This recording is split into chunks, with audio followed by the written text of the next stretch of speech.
আজকে carboxylic acid পড়াচ্ছি। Carboxylic অ্যাসিডে গ্রুপটা COOH, এখানে R থাকবে। অ্যাসিড স্ট্রেংথ নিয়ে কোশ্চেন আসবে। অ্যাসিড স্ট্রেংথটা যদি -I গ্রুপ থাকে আর -M গ্রুপ থাকে তাহলে অ্যাসিড স্ট্রেংথটা ইনক্রিজ করবে। ঠিক আছে, -M গ্রুপ মানে যে ইলেকট্রন উইথড্র করে নেয়। যদি +I বা +M গ্রুপ থাকে তাহলে অ্যাসিড স্ট্রেংথ ডিক্রিজ করবে। তাই এটা ডাইরেক্টলি প্রপোর্শনাল লিখেছি, এটা ইনভার্সলি প্রপোর্শনাল লিখেছি। যদি অ্যাসিড স্ট্রেংথ বাড়ে, যদি অ্যাসিড স্ট্রেংথ ইনক্রিজ করে, কি বাড়বে? হাইড্রোজেন আয়ন কনসেন্ট্রেশন বাড়বে, ওই অ্যাসিডের ডিসোসিয়েশন কনস্ট্যান্ট K ভ্যালু বাড়বে। ডিক্রিজ করবে কি? pH ভ্যালু ডিক্রিজ করে যাবে, pKa ভ্যালু ডিক্রিজ করে যাবে।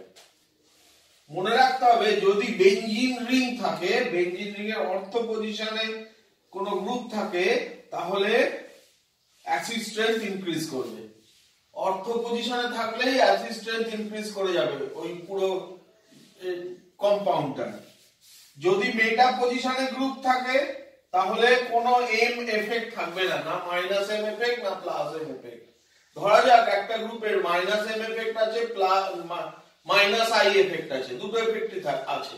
তাহলে -I এফেক্ট আছে, -M এফেক্ট আছে। সেই গ্রুপটা যদি মেটা পজিশনে থাকে তাহলে শুধু -I এফেক্টটাই থাকবে, -M এফেক্ট থাকবে না, জিরো। ঠিক আছে, তো এইটা মনে রেখে আমাদের অ্যাসিড স্ট্রেংথ কম্পেয়ার করতে হবে। এখন আমরা যে রুল শিখলাম সেটা অ্যাপ্লাই করছি। এটা কি আছে? এটা অ্যাসিডটা, এর সঙ্গে এখানে CH3 দেওয়া আছে, এর সঙ্গে এখানে CH3 দেওয়া আছে, এর সঙ্গে এখানে CH3 দেওয়া আছে। সবকটারই +I এফেক্ট, এরও +I, এরও +I, আর এর +I আছে, এর +I আছে, +M আছে। কথাই হচ্ছে M থাকবে না, এর +I +M দুটোই আছে। কথা হচ্ছে অর্থ পজিশনে থাকলে তার অ্যাসিড স্ট্রেংথ সবচেয়ে বেশি হবে। তাহলে এটা দেখে চোখ বন্ধ করে 1 নম্বরের অ্যাসিড স্ট্রেংথ সবচেয়ে বেশি। আর +I থাকলে কি অ্যাসিড স্ট্রেংথ কমে যায়, তো এর +I +M দুটোই আছে তাহলে এর সবচেয়ে কম হবে। আর এর শুধু +I আছে তাহলে এর পরে এটা হবে। কি বললাম বুঝতে পেরেছিস? +I +M তো ইনভার্সলি প্রপোর্শনাল অ্যাসিড স্ট্রেংথের সঙ্গে। তাহলে এর পরে 2 হবে, সবচেয়ে কম 3 হবে। বুঝতে পারলি? এইটা দেখ, এটা COH গ্রুপ, এটা COH, এটারও -I এফেক্ট, এটারও -I এফেক্ট। এখানে দুটো -I গ্রুপ আছে। আমাদের রুল DNP রুল বলেছিলাম আগে একদিন ক্লাসে, যেদিন জেনারেল অর্গানিক কেমিস্ট্রি পড়িয়েছিলাম। প্রথমে দেখবো ডিসটেন্স, তারপর দেখবো নাম্বার, তারপর দেখবো পাওয়ার। তো আমরা জানি এর পাওয়ার বেশি, কিন্তু আমরা পাওয়ার দেখবো না। তো আমরা প্রথমে ডিসটেন্স দেখবো। এখান থেকে 1 2 3 নম্বরে আছে, এখান থেকে 1 2 3 নম্বরে আছে, তাহলে ডিসটেন্স সেম। ডিসটেন্স দিয়ে বার করতে পারলাম না, তাহলে নাম্বার দেখবো। এখানে দুটো আছে, এখানে একটা আছে, তাহলে এর -I এফেক্ট বেশি, এর -I এফেক্ট কম, ব্যাস। আর পাওয়ার দেখবো না, সেটাই কথা হয়েছিল। যেখানে পেয়ে যাব সমস্যার সমাধান সেখান থেকে আর আমরা কিছু দেখবো না। প্রথমে ডিসটেন্স, তারপর নাম্বার, তারপর পাওয়ার। তাহলে এখানে নাম্বারের জন্য এটা -I বেশি, তাহলে এর অ্যাসিড স্ট্রেংথ বেশি হবে, তাই তো? এর কম হবে, ডাইরেক্টলি প্রপোর্শনাল তো -I এর সঙ্গে। এটা দেখা যাক। এটা প্রথমেই তোরা যে ভুলটা করবি, বলবি এটা অর্থ পজিশনে আছে তাই এর অ্যাসিড স্ট্রেংথ বেশি, এটা সবাই বলে প্রথমেই। দেখ, এটা কিন্তু বেনজিন রিং না। বেনজিন রিং না থাকলে অর্থ, প্যারা, মেটা এসব পজিশনও হয় না। তাহলে এটা অর্থ মেটা প্যারা দিয়ে করা যাবে না। এটাও সেই ডিসটেন্স DNP রুল দিয়ে করতে হবে।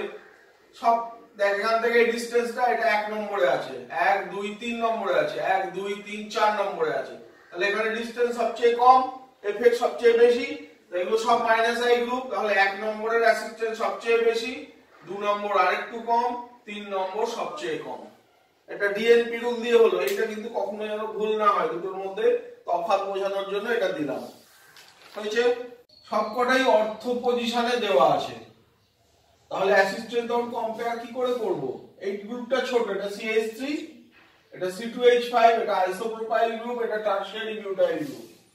তো যেখানে বাল্কি গ্রুপ থাকবে, বড় গ্রুপ থাকবে, সেখানে বাল্কি গ্রুপের সঙ্গে COH এর রিপালসিভ ফোর্স বেশি হবে। রিপালসিভ ফোর্স বেশি হলে কি হবে, সহজেই ভেঙে গিয়ে আয়ন তৈরি করবে, তাহলে তার অ্যাসিড প্রপার্টি বেশি হবে। তো দেখ এইখানে সবচেয়ে বেশি রিপালসিভ ফোর্স থাকবে 4 নম্বরে, এটা 4 নম্বর, এটা বেশি বড় গ্রুপ, তার থেকে কম এটা, তার থেকে কম এটা, তার থেকে কম এটা, তাহলে অ্যাসিড স্ট্রেংথ এর সবচেয়ে বেশি হবে, এর সবচেয়ে কম হবে। বোঝা গেল তো?